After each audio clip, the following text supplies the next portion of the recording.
2019년 새해를 맞았습니다. 새해를 맞아서 참 다양한 인사를 주고받는 것을 볼 수가 있었는데요. 찾아보니까 참 재미있고도 다양한 새해 인사말들이 있더라고요. 보면은 우선 기본적인 새해 인사말부터 소개를 해드리면 이런 것들이 있습니다. 2019년 눈부신 성공과 성장이 함께할 거예요. 또 이런 인사말도 있습니다. 2019년 소중한 사람들과의 추억이 빛나는 한 해가 되시기를 바랍니다. 괜찮은 인사말이지요. 더 밑에 있는 인사말이 있는데 2019년이 이 돼지띠 아닙니까? 돼지띠의 해인데 돼지라는 이 말을 언어 유희를 사용하여 가지고 이렇게 인사를 하는 거죠. 2019년에는 황금 돼지, 부자 돼지, 행복하게 돼지, 마구마구 잘 돼지. 또 돼지가 우는 소리인 이 꿀꿀꿀이라는 걸 사용해서 2019년 꿀꿀꿀 꿀 떨어지는 행복풍성한 한 해가 되세요라는 인사말도 있습니다. 재미지 않습니까? 또 올해가 이제 기해년인데 이 기하고 해라는 이 말을 사용해서 삼행시를 지어가지고 인사하는 그런 문구도 있더라고요. 한번 이렇게 운을 한번 띄워주시겠습니까? 기하고 해인데 먼저 기 띄워주시면 기똥차게, 그 다음에 해피한 한 해가 되세요. 괜찮죠? 또 한 가지가 더 있습니다. 한 번 더 띄워주십시오. 기다리고 기다리던 새해, 해묵은 미련은 떠나가고 새로운 도전과 성취가 가득한 한 해가 되실 거예요. 괜찮지 않습니까? 제가 보면서 좀 괜찮다 느끼는 것도 좀 있었고, 또 한편으로는 조금 세속적이면서 너무 물질적인가 하는 생각이 들게 하는 문구도 있었습니다.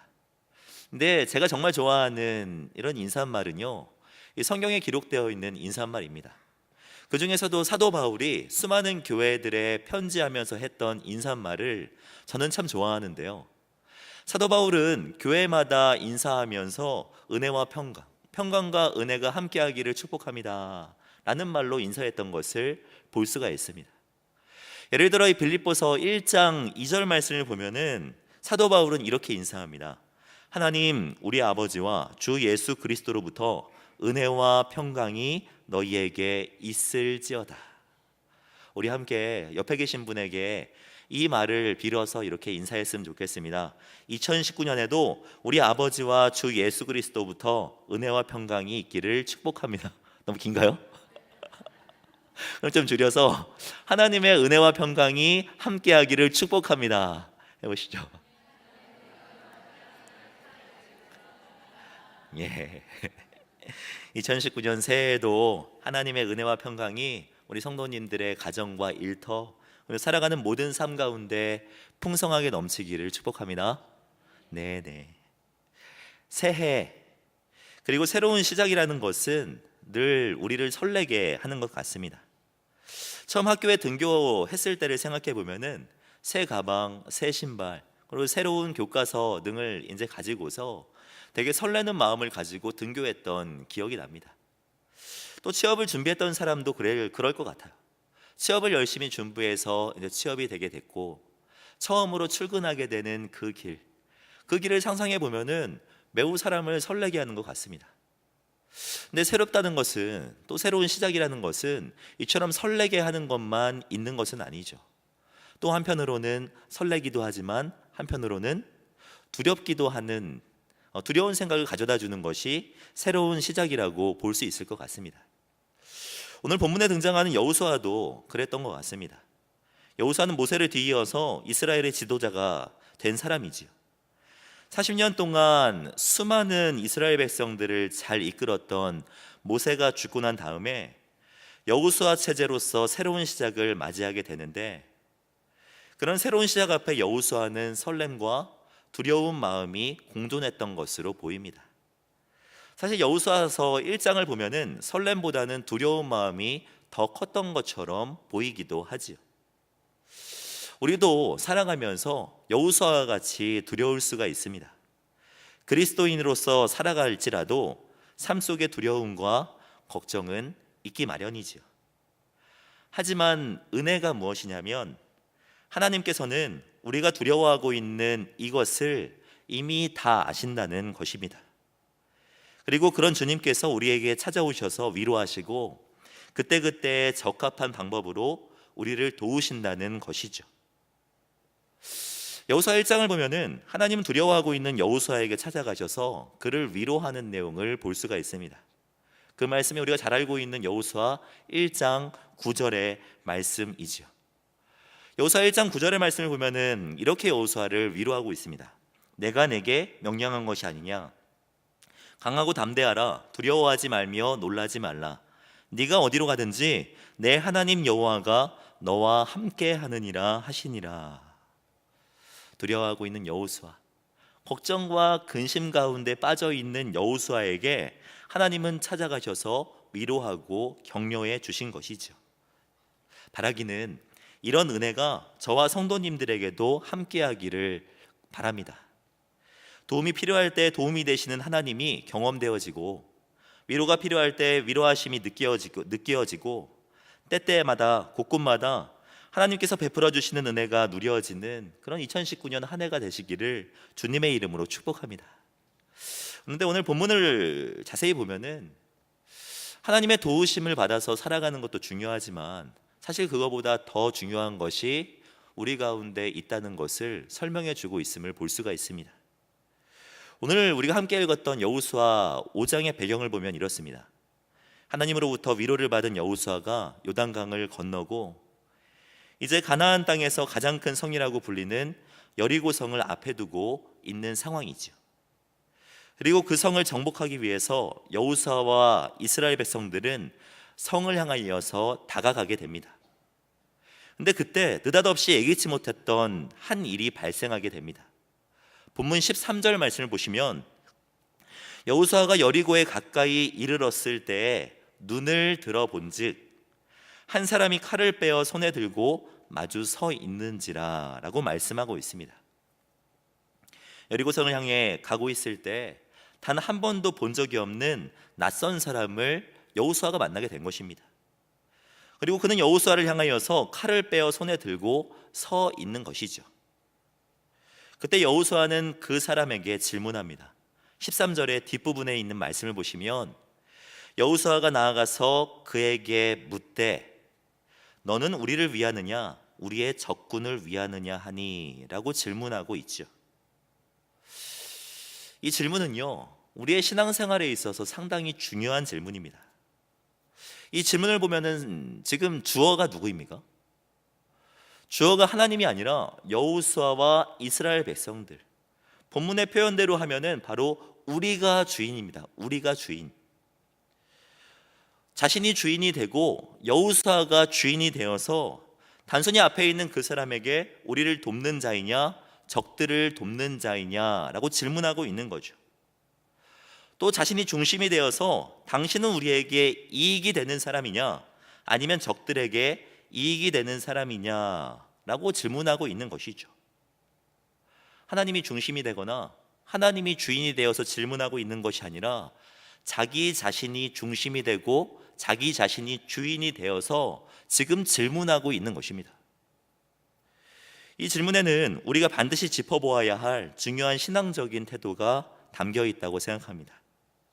우리는 살아가면서요 오늘 본문에서 여호수아가 했던 질문과 같은 아주 유사한 질문들을 하나님께 많이 하곤 합니다.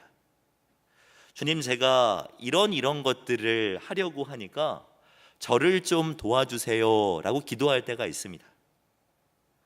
이미 결과, 내가 바라는 소원에 있는 열매들, 그런 것들은 다 정해놓고 하나님 이대로 좀 저를 좀 도와주세요 라고 말하고 기도할 때가 우리 가운데는 많다는 거죠.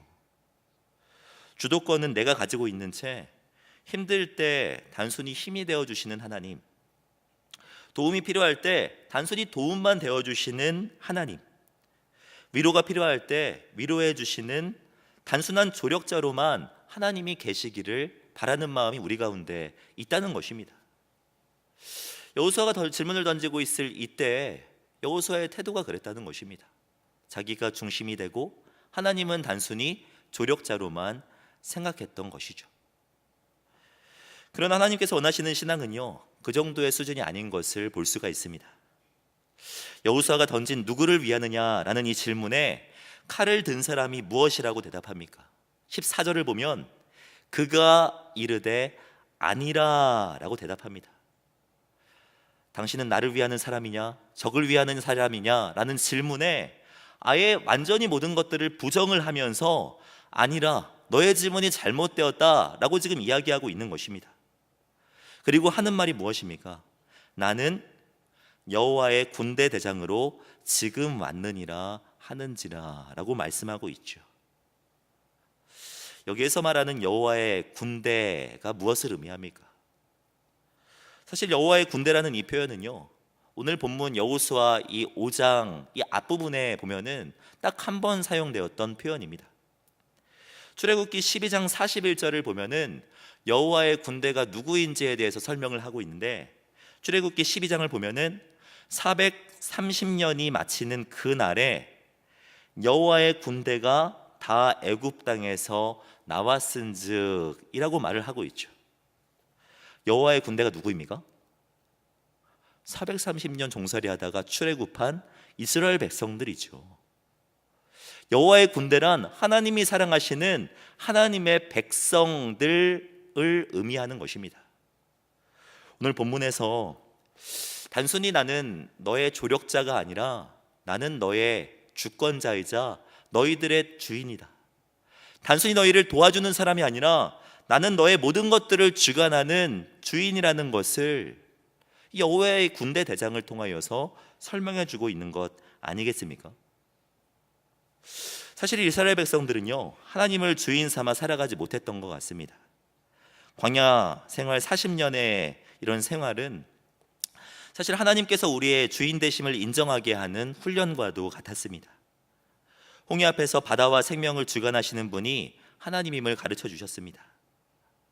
만나와 메추라기를 주실 때에는요, 6일 동안을 주시고 안식일에는 주시지 않으면서 먹고 사는 것의 주인도 하나님이심을 가르쳐 주셨습니다. 하지만 이스라엘은 여전히 하나님의 주인 되심을 인정하기보다는 자신이 주인이 되어서 살아간 것이죠. 여호수아도 크게 다르지 않았다고 생각합니다. 오늘 본문에 나오는 여호와의 군대 대장을 만나기 전까지 여전히 자신이 주인이고 자신을 도와줄 사람, 단순히 그냥 헬퍼이자 어시스턴트만을 찾고 있었던 것이죠. 그런 여호수아에게 찾아오셔서 하나님께서 요청하시는 것은 무엇입니까?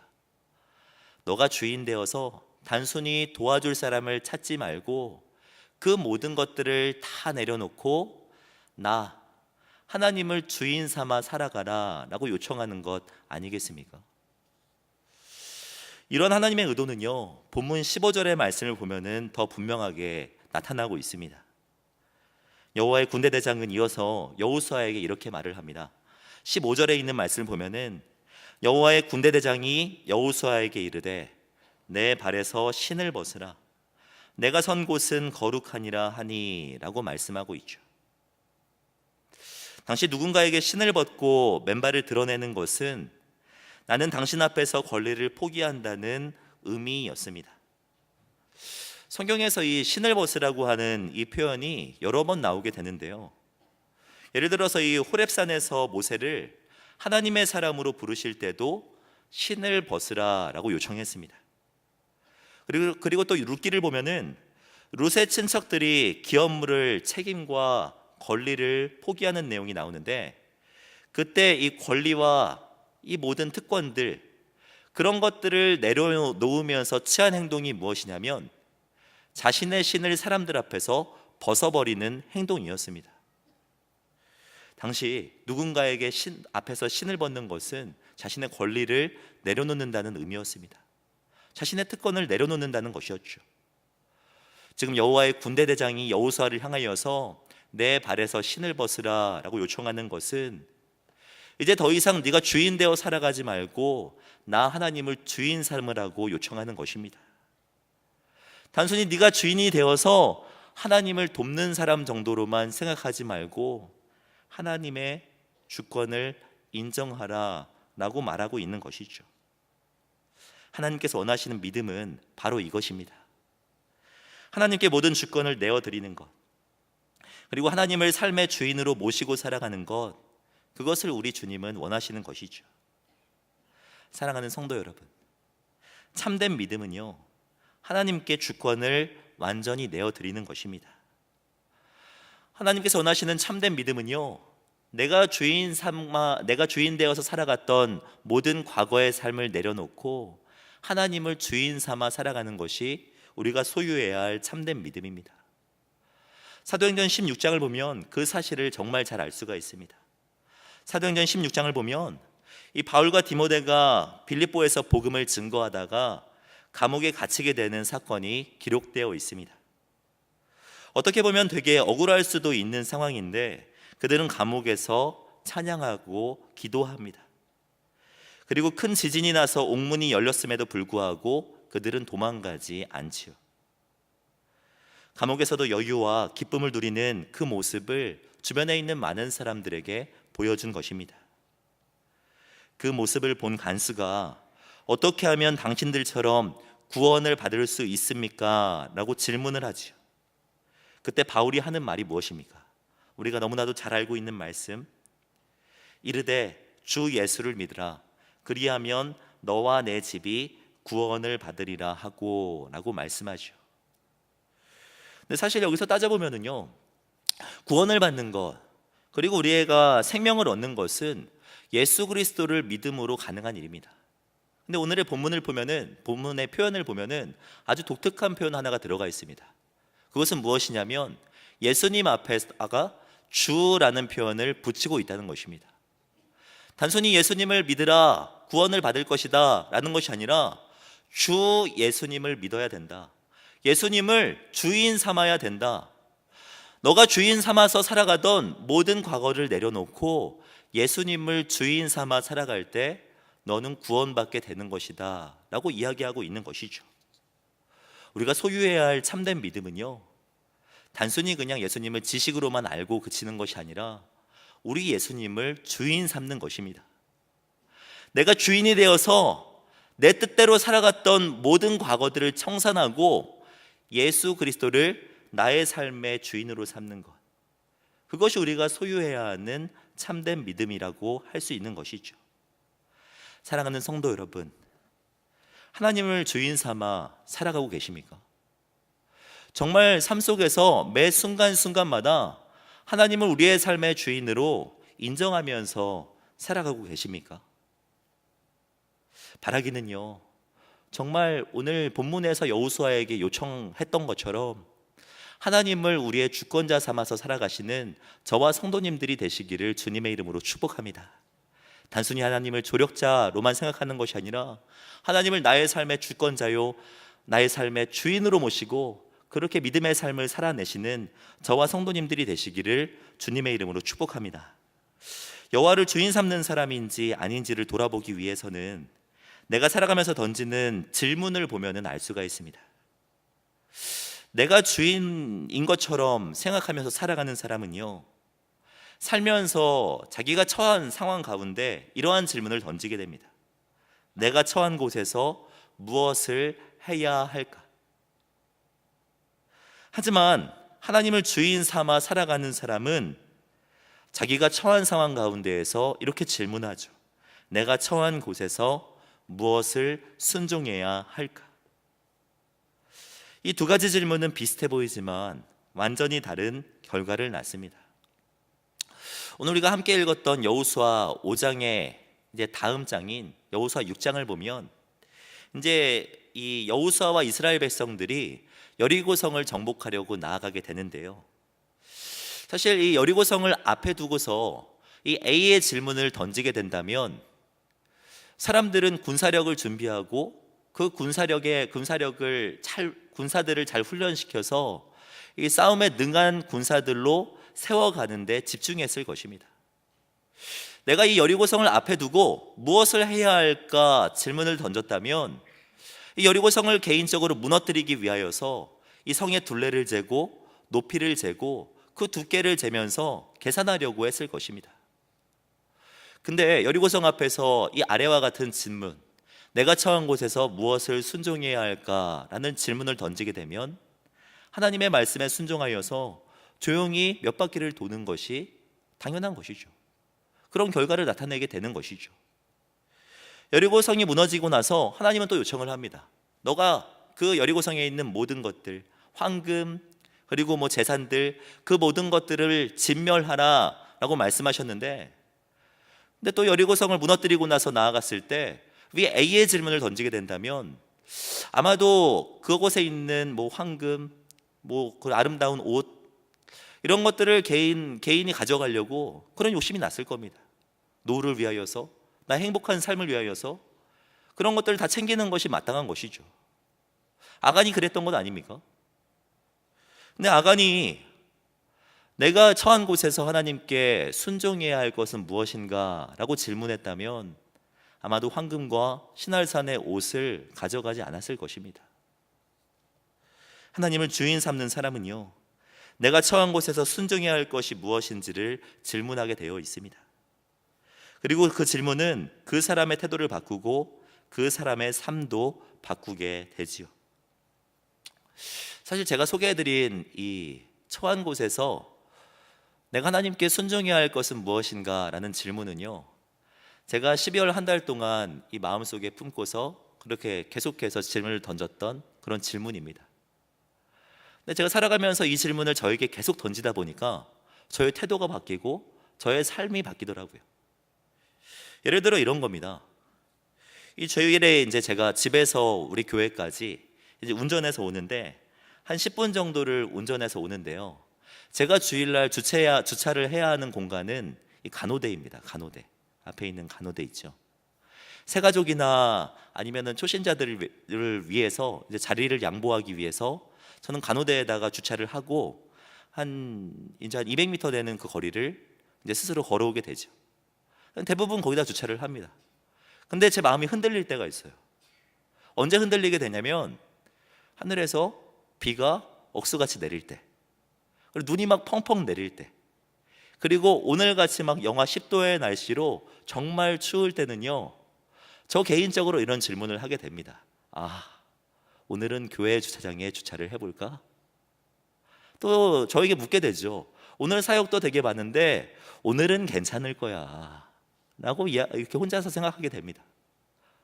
근데 질문을 바꿔가지고 내가 운전을 하면서 오면서 내가 오늘 이 순간 하나님께 순종해야 하는 것은 무엇입니까? 라고 질문을 던지게 된다면 어떤 결과가 나오게 될까요? 저는 교회로 오지 않고 간호대로 가게 되는 것이죠. 이런 겁니다. 이런 질문. 이런 일들 되게 많아요. 제가 이번 주에요, 사실 되게 화가 나는 일이 있었습니다. 제가 그 인상을 보시면은 사실 많이 화를 내는 인상은 아니잖아요. 그죠? 근데 며칠 전에 되게 화가 나는 일이 있었는데, 보니까는 저랑 이제 이야기를 하고서 약속을 했던 사람이 그 약속을 계속해서 바꾸는 겁니다. 그리고 그 약속으로 인하여서 금전적인 피해도 발생하게 되고, 그리고 더 중요한 거는 계속 그 책임을 저에게 넘기는 거예요. 제가 아무리 생각해봐도 제가 잘못한 게 아닌 것 같은데 그 책임을 계속 저에게 전가를 하는 거죠.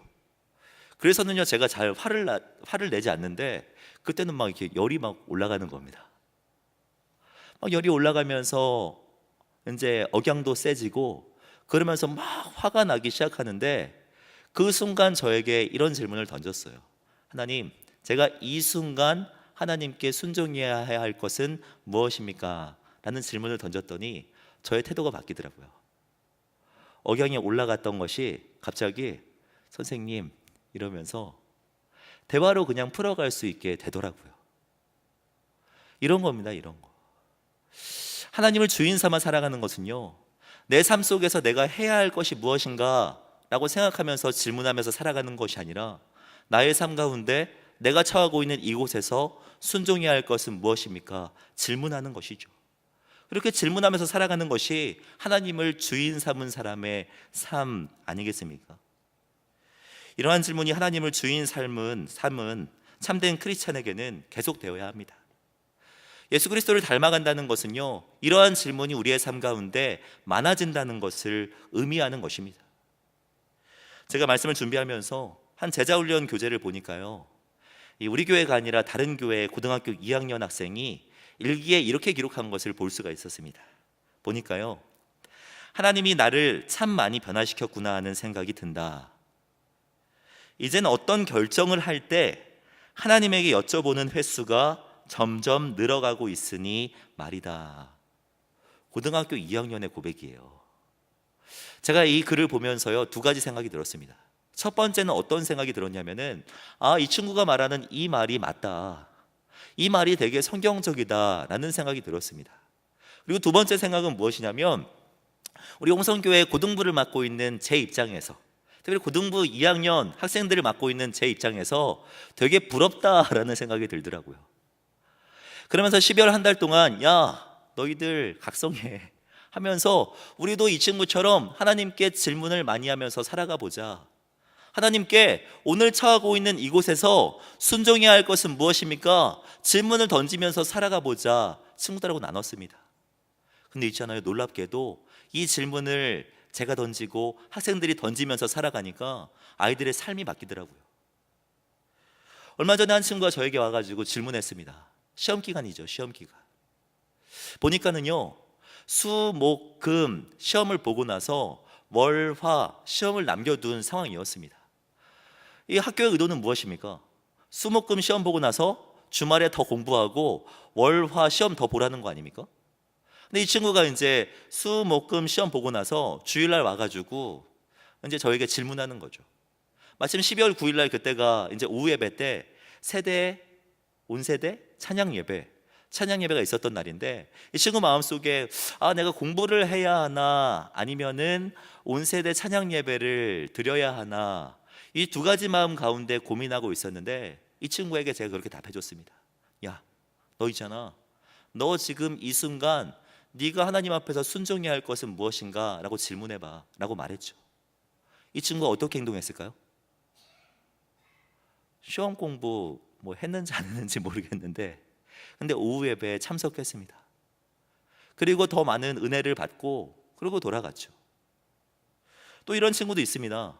제자훈련을 하는 친구인데요, 이 친구는요, 어렸을 때부터 아버지로 하여금 수많은 핍박을 받은 거예요.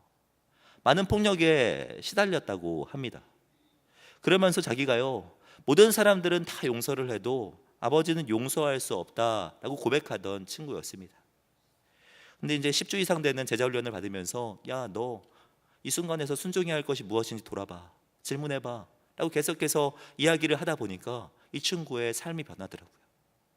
아버지를 대하는 태도가 변하더라고요. 처음에는 절대로 용서할 수 없다고 했던 그 친구가요, 아버지를 용서하게 되더라고요. 제자훈련 과정 중에 신앙 간증문을 받게 되는 시간이 있었는데, 이 친구가 신앙 간증문에 이렇게 고백을 했습니다. 보면은, 제자훈련을 받으며 기도뿐만 아니라 내가 먼저 아빠에게 다가가서 진정으로 이야기해보면 아빠도 조금씩 변화하지 않을까라는 생각이 들었다. 그러면서 집에 한 사람만이라도 죽음으로 반응한 사람이 있다면 예수님이 반드시 역사하신다는 말에 그 사람이 내가 되겠다고 고백했다.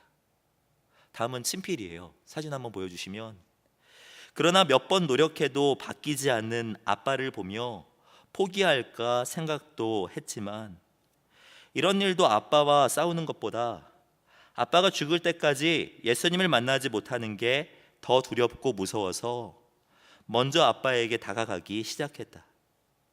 두려운 마음이 들 때 하나님께서 너가 먼저 아빠에게 다가가라, 그러면 내가 널 도와주겠다, 내가 다 해주겠다라고 말씀하셨다.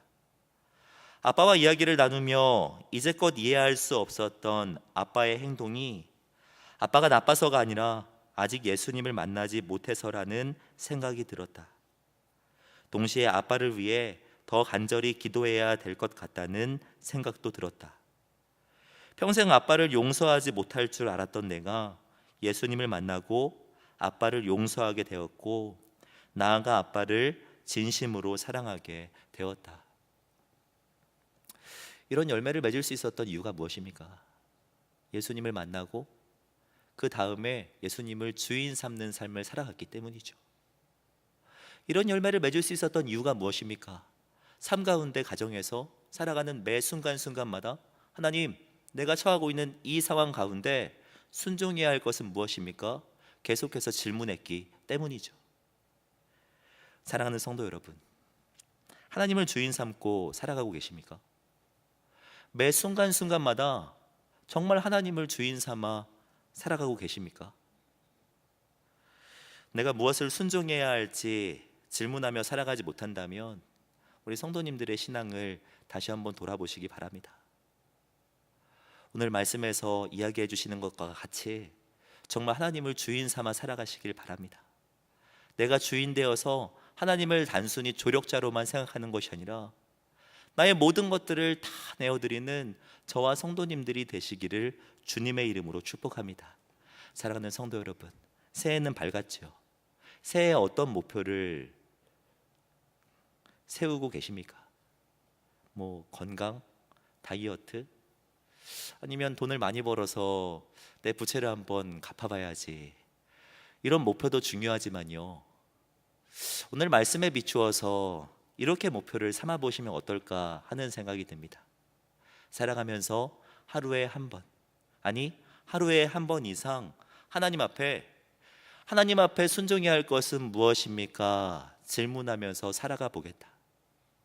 매 순간 크고 작은 일들 앞에서 하나님께 질문하며 살아가 보겠다 라고 목표를 세워보시면 어떨까요? 저는요, 어제 1월 1일 날 아내하고 이런 목표를 세웠어요. 우리가 큰 것들은 못하겠지만 2019년 한 해를 살아가면서 이 질문을 던지면서 살아가 보자. 되게 멋지지 않습니까? 그렇게 되면 1년에 365번 이상 하나님께 질문하게 되고, 아니 1000번 그 이상 하나님께 기쁨이 되는 삶을 살아갈 수 있게 되지 않겠습니까? 사랑하는 성도 여러분, 하나님을 주인 삼아 살아가시기를 바랍니다. 내 뜻대로 살아가는 것이 아니라 하나님께 질문하며 살아가시는 저와 여러분들이 되기를 바랍니다. 하나님, 내가 아등바등 해야 할 것은 무엇입니까? 혼자 스스로 고민하면서 살아가는 것이 아니라 하나님, 내가 처한 곳에서 순종해야 할 것은 무엇입니까? 질문하며 그 하나님의 뜻대로 순종하며 살아가시는 저와 여러분들이 되기를 주님의 이름으로 축복합니다. 그래서 정말 주님이 기뻐하시는 2019년 한 해, 하나님께 칭찬받기에 충분한 2019년 한 해를 살아가시는 저와 성도님들이 되시기를 주님의 이름으로 축복합니다. 기도하겠습니다. 사랑하는 하나님, 이 시간 말씀을 통하여서 나 자신을 돌아볼 수 있게 해주신 것 참으로 감사를 드립니다. 주님께서 나의 주인이라, 내 삶의 주인이라 고백해놓고 삶 속에서는 그렇게 살아가지 못했음을 이 시간 고백합니다. 삶의 현장 속에서 주님께 여쭈어 보지 않았고 내 뜻과 생각대로만 살았던 연약함도 이 시간 고백합니다. 사랑하는 주님, 이제는 나의 주권을 내려놓고 주님을 주인 삼아 살아가게 하여 주시옵소서. 매 순간 무엇을 해야 할지 질문하는 것이 아니라 내가 거하는 곳에서 무엇을 순종해야 할지 질문하며 살아가는 우리들이 될 수 있도록 인도하여 주시옵소서. 이렇게 인도하실 주님을 기대하오며 살아계신 주 예수 그리스도의 이름으로 기도드립니다. 아멘.